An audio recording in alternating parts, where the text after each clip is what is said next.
पाकिस्तान की कौमी सलामती कमेटी के बयानात से वाकिफ़ हैं। पाकिस्तानी अवाम ने दहशतगर्द हमलों से शदीद नुकसान उठाया। तर्जुमान अमरीकी महकमा खारजा नेड प्राइस का वाशिंगटन में प्रेस ब्रीफिंग में कहना था कि यकीनी बनाया जाए दहशतगर्द अफगान सरजमीन इस्तेमाल न कर सकें। अफगानिस्तान में सूरत हाल का बखौर जायजा ले रहे हैं। G7 और दीगर ममालिक भी तशवीश का इजहार कर चुके हैं। अफगानिस्तान में NGOs खुसूसन ख़वातीन को काम की इजाज़त मिलनी चाहिए। अफगान अवाम की बेहतरी के लिए पुरअज़्म है। तालिबान के फैसलों के खिलाफ इक़दामात का जायजा ले रहे हैं।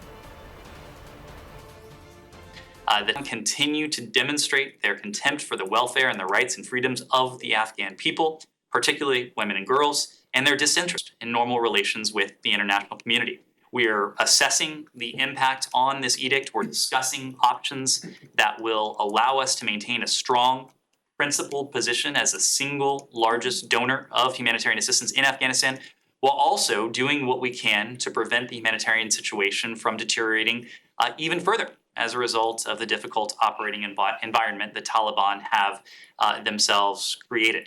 We are committed to helping to alleviate the suffering of the Afghan people who are the victims of the Taliban's own harmful policies, and we are looking at what specific consequences can be levied against the Taliban to register our condemnation, again, doing so in coordination with allies. और अगर आपको हमारी ये video पसंद आई है तो like पर click कीजिए।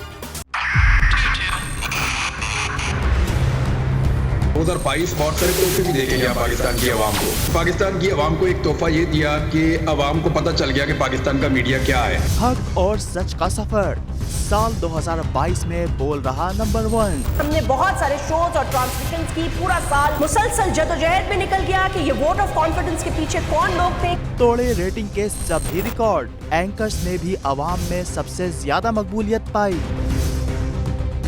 और सोशल मीडिया पर भी बोल रहा सब पर भारी। सब्सक्राइब करें और बेल दबाएं ताकि कोई खबर रह न जाए।